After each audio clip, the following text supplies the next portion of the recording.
Hi, I'm Sue Hyatt with Big Purpose, Big Impact. I've put together this short video to help you understand what the basic AmeriCorps evaluation requirements are.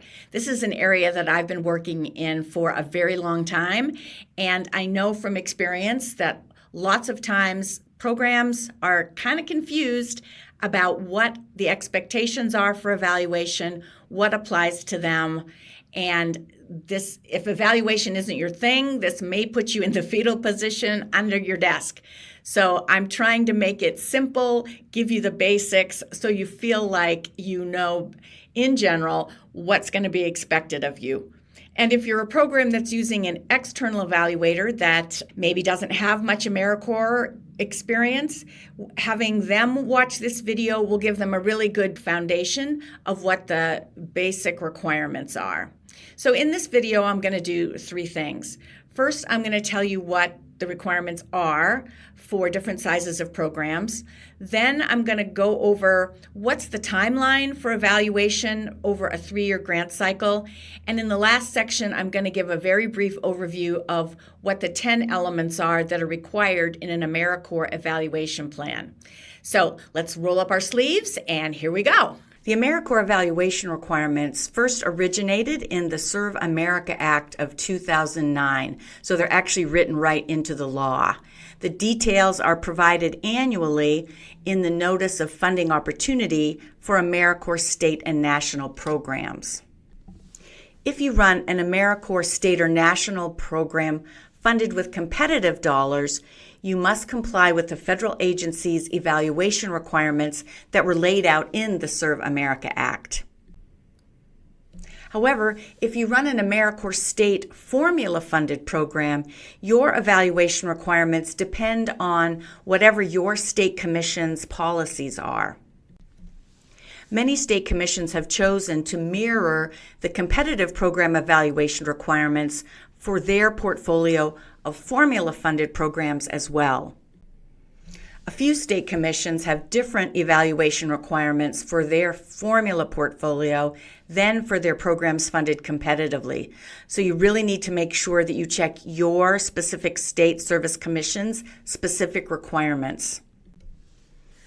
In general, the federal AmeriCorps dollar amount of your annual allocation determines the type of evaluation you're required to do.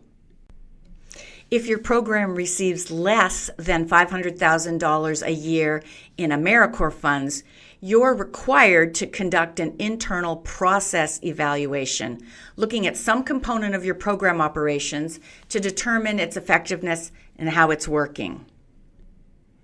Most AmeriCorps process evaluations are conducted internally by program staff, though external evaluators can be hired if your program has sufficient resources. The main goal of a process evaluation is to generate data for staff to make data-driven decisions about continuous improvements for the program. If you receive over $500,000 a year, you must use an evaluator from outside your organization to conduct an external impact evaluation of your program model. Impact evaluations look at causality. They help you determine whether it's your program model that is what generated an outcome. They determine if people served by your program have stronger outcomes than comparable people that did not receive member services. You should note that if you run an environmental program, unless you're measuring the results of educational programming that your members might be doing, you will not be measuring changes in people. You'll be comparing changes in things like plots of land, trails, shoreline, etc. Most AmeriCorps programs conduct impact evaluations using a quasi-experimental design, or QED, using a comparison group of people who are as similar as possible to those who were served. Some programs have the resources to conduct an RCT, a randomized control trial for their impact evaluations. In an RCT, similar people are randomly assigned to one of two groups, treatment or control, for outcome comparison purposes. Both QED and RCT impact evaluation designs take specialized skills to plan, execute, and summarize, which is why AmeriCorps requires programs of a certain size use a qualified external evaluator. Now I want to describe the typical timing of AmeriCorps evaluation activities and flow of tasks over a 3-year cycle. So a couple things to keep in mind. AmeriCorps expects programs to conduct one evaluation every 3-year grant cycle based on one full program year's worth of data. Data for evaluations are not required to be collected annually as you do for performance measures. Programs in their first cycle receiving competitive dollars are not required to conduct any evaluation, regardless of how long they might have been funded as a formula program previously. The same rule applies to formula programs in their first 3-year cycles in a state that mirrors the federal requirements. The timing for AmeriCorps evaluation aligns with 3-year cycles. So as I just said, in the first 3-year cycle, you don't have to do any evaluation. You do have to do performance measures, but you don't have to do an evaluation. However, in your 3rd year of your first 3-year cycle, that's when you have to put together your first evaluation plan, and that gets submitted with your recompete application. Once you know you have funding in that first year, that's when you're revisiting your plan to make sure that it still is accurate. There might have been some changes to your program model, for example, and you make those changes, get it approved. But this is also the time when you hire an external evaluator if you need one, you develop the tools that you're going to need to collect the data, and set up any timelines as well as roles and responsibilities. Who's going to be doing what to make sure when it is the data collection year that everything stays on track.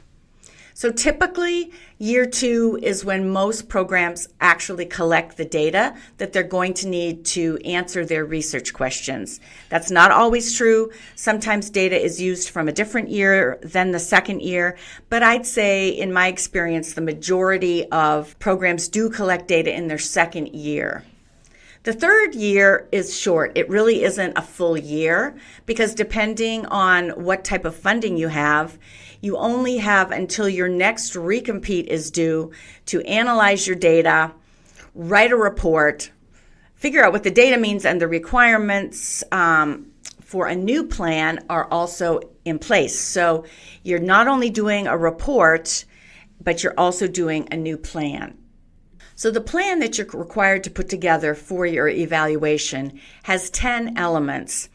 It's a Word document, and basically the elements split out into 3 basic categories. The first category is where you provide an introduction to your program, giving your theory of change, and talk about which component of your program is going to be the focus for the current evaluation. You have to identify what your evaluation outcome of interest is, and then clearly identify what type of evaluation design you're going to be using. And if you're doing an impact evaluation, you also have to talk about how are you going to form your comparison or control group. In the second part of the plan, this is where the meat of your evaluation plan really is. This is where you clearly define what the research questions are that you're going to be using for the evaluation, what your sample is, who you're going to get the data from, how many people, why that's the right number of people. Then you have to discuss what are the data collection tools and processes and timing that you're going to use to collect the data that you need to answer your research questions. The last section is, okay, once you've collected the data, how are you going to analyze it? So you have to give a description of the types of data you're going to be collecting, whether that's qualitative or quantitative, and what are the statistical methods you might be using, and or if it's qualitative data, describe the content analysis process you're going to use. The last section of the plan is where you identify who's actually going to do this.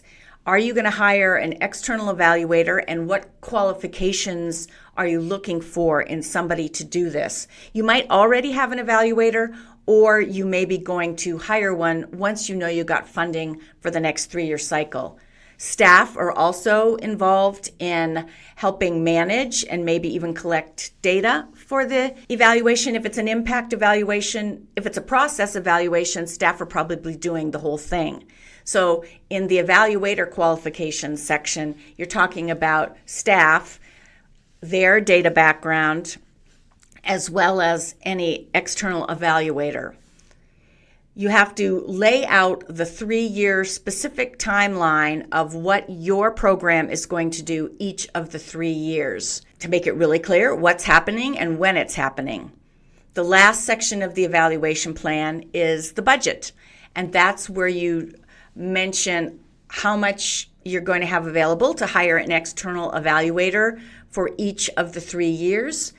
And if you need other things to help make the evaluation happen, maybe that's a Zoom account or an SPSS statistics platform membership or other things like that, this is where you say how much it's going to cost to actually do the evaluation that you've designed.